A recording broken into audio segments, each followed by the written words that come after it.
Olá, sejam todas muito bem-vindas, muito bem-vindos a mais uma videoaula do curso de capacitação de coordenadoras e coordenadores de curso do IFPA.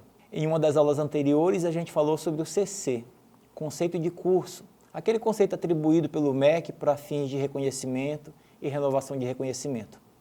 Agora chegou a hora de falar um pouquinho melhor, explicar um pouco melhor outros conceitos de avaliação, como é o caso do conceito ENAD, como é o caso do CPC, que é o conceito preliminar de curso, como é o caso do IGC, que é o Índice Geral de Curso da instituição, dentre outros conceitos de avaliação. São tantos conceitos que o nome dessa aula não podia ser diferente. É muita pavulagem. A gente vai tentar explicar de maneira simplificada o que é o ENAD, qual a importância do ENAD, inclusive para a avaliação institucional e esses demais conceitos para a gente entender como que cada um funciona direitinho. Vamos lá? Vamos nos lembrar da nossa primeira aula desse módulo, que a gente falou sobre os SINAIS, Sistema Nacional de Avaliação da Educação Superior. E o SINAIS ele prevê que a instituição ela passa por avaliação, assim como os seus cursos, assim como os seus estudantes. A gente já falou de uma das avaliações que são realizadas junto aos nossos cursos, que é a avaliação de reconhecimento e renovação de reconhecimento, que gera o CC, conceito de cursos, tem uma aula específica sobre isso. Agora a gente vai tratar um pouquinho a respeito do ENAD, especialmente, e do conceito preliminar de curso, para a gente entender o quanto que o ENAD influencia no conceito preliminar de curso e o quanto ambos influenciam na nota da instituição, que é o IGC. Primeira coisa que a gente precisa compreender, e é muito importante, é que o ENAD ele é, por força de lei, um componente curricular obrigatório. Então, todo estudante de graduação, ele precisa ter uma situação de regularidade perante este exame, para que ele possa participar de outorga de grau e para que ele possa ser diplomado. Isso é por força da Lei 10.861 de 2004. Então, não tem como o estudante ele colar grau ou ele receber diploma se ele não tiver com a situação perante o ENAD regularizada, tanto enquanto estudante ingressante, quanto na condição de estudante concluinte. E se for estudante de licenciatura, precisa estar regular também em relação à avaliação prática, que a gente vai falar um pouco mais adiante. Esse gráfico mostra para a gente a relação que existe entre cada um desses conceitos. Então, primeiro a gente tem o ENAD. No ENAD, nós temos a prova. O estudante ele vai fazer este exame, a gente está falando aqui da prova teórica, e ele também preenche um questionário. Nesse questionário, ele vai responder questões que vão trazer indicadores acerca da percepção estudantil acerca da oferta do curso. Essa participação no ENAD, tanto por meio da prova como do preenchimento do questionário, juntamente com dados do Censup, que é o Censo da Educação Superior, que todos os cursos de graduação precisam participar todo ano, esses indicadores, ENAD principalmente e Censup, vão compor o que a gente chama de CPC, Conceito Preliminar de Curso. É um outro conceito atribuído aos cursos de graduação. A gente não deve confundir o CPC com o CC. O CC, como a gente já explicou, ele é um conceito atribuído para fim de reconhecimento e renovação de reconhecimento. O curso precisa ser reconhecido ou ter o reconhecimento renovado para que ele possa prosseguir a oferta. E para isso ele recebe um conceito de curso, CC, que é aferido a partir de uma avaliação in loco. O CPC não é avaliação in loco. O CPC é um conceito composto por meio de indicadores de avaliação que saem ali do ENAD e também do Censo da Educação Superior. E é o CPC do curso que vai ajudar majoritariamente a compor o IGC da instituição. Então, o IGC da instituição, por sua vez, ele vai ser composto por indicadores de avaliação ali do CPC, conceito preliminar de curso, no caso dos cursos de graduação, acrescido do conceito CAPES, no caso dos cursos de pós-graduação estrito sensu.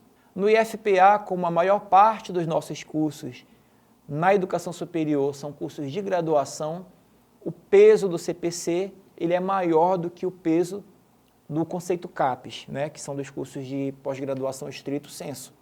E isso tem uma fórmula que é mensurado considerando o número de matrículas. Então, no IFPA, a gente tem boa parte do nosso IGC, acho que em quase todas as instituições de ensino superior, boa parte do IGC, ela vai ser aferida a partir do CPC, que por sua vez é majoritariamente composto por indicadores de avaliação que são advindos do ENAD. Então vejam a importância gigantesca que o ENAD tem na avaliação tanto dos cursos de graduação como da própria instituição de ensino superior.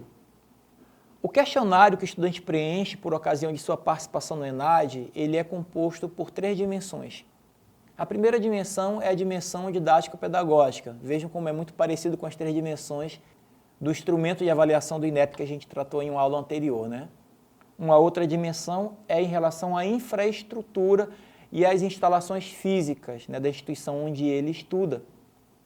E tem uma terceira dimensão que fala a respeito das oportunidades e ampliação da formação acadêmica e profissional. E aí, como eu falei, o conceito preliminar do curso, ele é composto por dados, né, por indicadores de avaliação que vem ali do ENAD.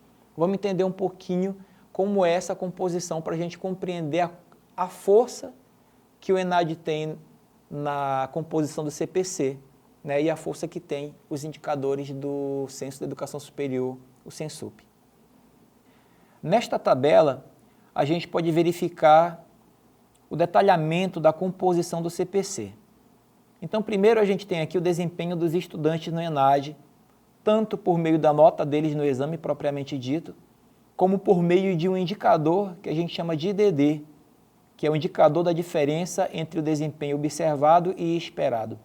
Esse indicador ele faz uma comparação da evolução do estudante ao longo do curso, considerando a nota do Enem e a nota do ENAD. É uma forma que o INEP tem de avaliar de que maneira esse estudante evoluiu ao longo desse curso, pegando indicadores desses 2 exames. O IDD corresponde a 35% da composição do CPC, enquanto que a nota no ENAD corresponde a 20%. Então vejam aqui que o desempenho dos estudantes no ENAD já corresponde somente ele a 55% do CPC. Aí nós temos aqui também alguns indicadores que dizem respeito ao corpo docente, proporção de mestres, proporção de doutores e regime de trabalho. E esses 3 indicadores vão corresponder a 30% do CPC. E por fim, a gente tem aqui a percepção docente sobre as condições do processo formativo, e isso diz respeito às 3 dimensões que eu expliquei agora há pouco, que somadas vão corresponder a 15%. Então veja que a participação no ENAD, considerando tanto a participação no exame em si, quanto o questionário do estudante, somados vão corresponder a 70% do CPC, enquanto os demais 30% vão dizer respeito a indicadores aferidos por meio do Censup, reforçando então a importância que o ENAD tem para a avaliação dos nossos cursos de graduação e da nossa instituição. E aí é importante ressaltar que a SERES ela publica a cada ciclo avaliativo os parâmetros e os procedimentos em relação à renovação de reconhecimento. E para isso ela toma como referência os resultados do ciclo avaliativo. Então, cursos que não participaram do ENAD ou que eles não tiveram indicadores de avaliação nesse ciclo, né, porque o ENAD ele é composto, ele é trianual, né? Assim como cursos que tiveram resultados insatisfatórios, eles vão precisar ser submetidos à avaliação in loco novamente para que eles possam ter o reconhecimento do curso renovado. No caso de curso que ele faz o ENAD e possui uma avaliação satisfatória, lembrando sempre que as avaliações dos cursos de graduação perante o MEC tem uma escala de 1 a 5, né?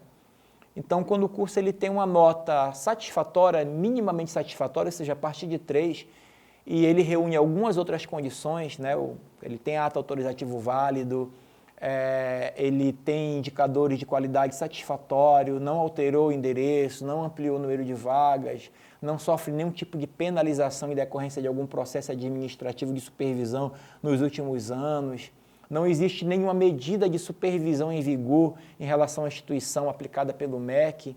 Quando o curso reúne essas condições, né, normalmente o MEC ele dispensa essa visita em loco para renovação de reconhecimento. É uma forma de premiar, digamos assim, a instituição. Então essa é uma vantagem que o curso, que ele consegue preparar bem seus estudantes para o ENAD e, consequentemente, tem um bom CPC, é um benefício, por assim dizer, porque ele vai ter o reconhecimento renovado sem precisar passar por uma visita em loco. E, consequentemente, vai ajudar também a instituição a melhorar seu principal indicador de avaliação, seu principal conceito de avaliação, que é o IGC.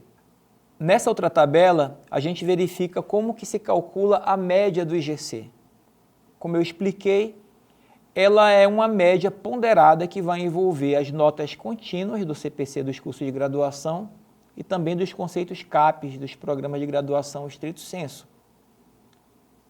E ela varia numa escala de 1 a 5, quando o valor contínuo do IGC ele vai de 0 até 0,945, o IGC faixa vai ser 1. Quando esse valor contínuo ele varia de 0,945 até antes de 1,945, então o IGC faixa, né, arredondado, por assim dizer, é 2. De 1,945 até 2,945, o IGC faixa é 3. De 2,945 até 3,945 é 4. E de 3,945 em diante, o IGC faixa é 5. Nesse gráfico, a gente observa que as áreas gerais do Cine Brasil. O Cine Brasil é uma classificação dos cursos de graduação. Todo curso de graduação ele possui uma classificação, né, dentro do Cine Brasil, e tem as áreas gerais, né, são 10 áreas gerais. E é a partir dessas áreas gerais que o INEP e o MEC organizam o ciclo de avaliação do ENAD. Então você tem ali a área de educação, a área de artes e humanidades, a área de ciências sociais, comunicação e informação, negócios, administração e turismo, ciências naturais, matemática e estatística, computação e tecnologia de informação e comunicação, engenharias, produção e construção, agricultura, silvicultura, pesca e veterinária, saúde e bem-estar e serviços. E a partir dessas grandes áreas previstas no Cine Brasil é que o INEP organiza, então, os ciclos de avaliação do ENAD, e a gente vai ver agora quais são os anos dentro do ciclo avaliativo que cada conjunto de cursos pertencente a cada uma dessas áreas de formação participam do ENAD. É importante salientar que essa organização do ciclo avaliativo, ela muda. Então, a gente já teve momentos que o ciclo avaliativo era determinado por meio de cores. Aí tinha o ano verde, o ano azul, o ano vermelho. Depois a gente passou a ter o ano 1, 2 e 3. E aí tinha elencado um conjunto de cursos, né, de áreas de grandes áreas de formação que faziam parte ali daquele ciclo avaliativo. E essa tabela que a gente vai mostrar agora é a vigente neste ano, que a gente está gravando, 2025, mas é comum haver modificações, tá bom? Então, com base na classificação dos cursos, dentro de cada uma dessas 10 áreas de formação, o MEC organiza a participação desses cursos dentro do ciclo avaliativo, lembrando sempre que é um triênio, e a gente fica, então, sabendo qual é o ano que cada curso deverá participar, caso seja convocado, né, porque anualmente o MEC publica uma portaria elencando os cursos que farão parte da edição do ENAD daquele ano. Mas a gente tem já uma organização de áreas de formação do Cine Brasil que farão parte de cada um dos anos do ciclo avaliativo. Então, neste ano, né, em que estamos gravando essa videoaula, o ciclo avaliativo do Sinais está organizado da seguinte forma. Nós temos o ano 1, com as áreas de educação, artes e humanidades, ciências sociais, jornalismo e informação, e negócios, administração e direito. O ano 2, temos novamente educação, ciências naturais, matemática e estatística, computação e tecnologia de informação e comunicação, e engenharia, produção e construção. E no ano 3, temos novamente educação. Vejam que os cursos da área de educação, a partir da última legislação publicada, né, que foi justamente a Portaria 610 de 2024, os cursos da área de educação passaram a ser convocados para o ENAD todos os anos, diferente dos demais cursos que são convocados uma vez a cada 3 anos. Temos também no ano 3 os cursos da área de agricultura, silvicultura, pesca e veterinária, saúde e bem-estar e serviços. E a gente teve em 2024, junto com novas legislações que foram publicadas e que alteraram esse ciclo avaliativo dos Sinais, a gente teve também algumas mudanças em relação às licenciaturas. E as licenciaturas justamente agora já fazem parte, né, nesse momento que a gente está gravando essa videoaula, como eu falei, às vezes a legislação muda, pode ser que daqui a uns anos seja diferente, mas neste momento as licenciaturas são elencadas para fazer ENAD todos os anos, elas fazem parte dos 3 anos do ciclo avaliativo, e isso passou a ser chamado de ENAD das licenciaturas. Então, quando a gente fala da prova do ENAD, para todos os cursos, a gente fala da prova teórica, mas as licenciaturas agora têm a prova teórica a fazer e tem também uma prova prática, que é relacionada ao estágio supervisionado de regência, né? Então, a gente não vai aqui nesta aula falar mais especificamente sobre isso, porque a legislação ela pode sofrer alterações, né? Então, pode ser que mais adiante mudem essas regras, mas hoje a gente tem as licenciaturas fazendo parte do ENAD todos os anos e fazendo não só a prova teórica, mas também uma prova prática que é ali relacionada diretamente ao estágio supervisionado que envolve regência de classe em uma escola de educação básica. A gente vai colocar sempre em anexo a todas as aulas deste curso as normativas institucionais e legislações que dizem respeito que regulamentam tudo aquilo que a gente está falando. Então, vocês aqui embaixo vão ter oportunidade de conferir em anexo as portarias que regulamentam o ENAD, ENAD das licenciaturas e tudo isso que a gente está explicando aqui.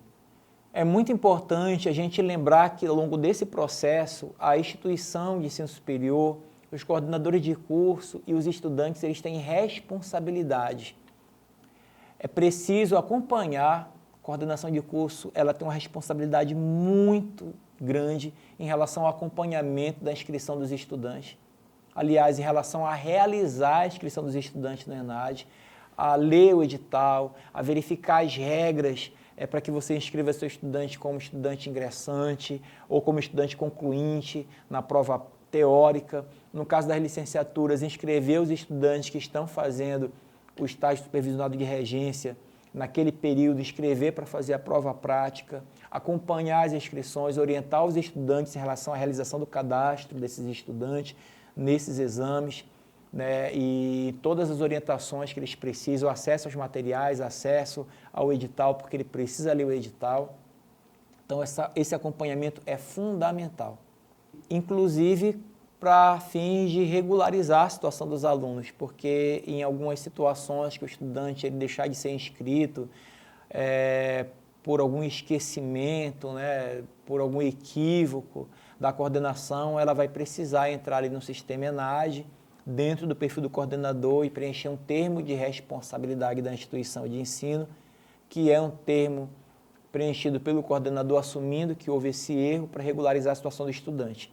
É muito importante ser feito todos os estudos necessários acerca da situação de cada estudante, se ele está atendendo ou não os critérios do edital para ser inscrito para aquela edição do ENAD, para que o coordenador não precise fazer uso desse instrumento. O ideal é que ele inscreva todo mundo corretamente, oriente os estudantes para que eles possam participar contento, participar com responsabilidade, considerando que os indicadores de avaliação advindos do ENAD, eles vão compor nota para o curso e para a instituição, então é uma responsabilidade muito grande do estudante, ele precisa estar sensibilizado para isso, né? E esse acompanhamento é fundamental tanto para garantir uma boa participação, né, e que tanto o estudante quanto o curso, quanto a instituição consiga ter um bom conceito, né? Os critérios de habilitação dos estudantes para a realização do ENAD, eles variam, né, e estão previstos ali em cada edital. Então, verifique no edital quais são os critérios para que o estudante seja classificado e inscrito como ingressante, para que ele seja inscrito como concluinte, para que ele seja inscrito para avaliação prática no caso das licenciaturas. É fundamental que a coordenação de curso ela acompanhe todas as etapas do ENAD, acompanhe todas as publicações do INEP.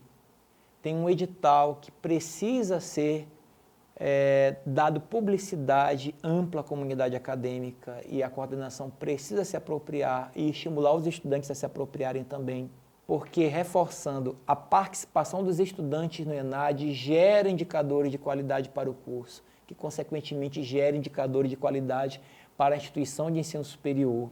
E isso diz respeito inclusive à participação dos cursos da instituição em editais de fomento. Então, é fundamental que o curso consiga receber, os estudantes consigam receber uma boa nota no ENAD e o curso consiga uma boa nota no CPC e a instituição uma boa nota no IGC. E para isso, o acompanhamento a todas as etapas desse processo, a todas as publicações, é fundamental. Cada edital traz algumas novidades, as legislações mudam conforme eu falei agora há pouco, então há que se atentar para as publicações que foram feitas pelo INEP e pelo MEC naquele ano. Mas esse acompanhamento ele é imprescindível. Na próxima aula, nós iremos apresentar para vocês um tutorial acerca do sistema ENAD, por meio do qual a coordenação de curso faz as inscrições dos estudantes e acompanha todo esse processo. Até mais.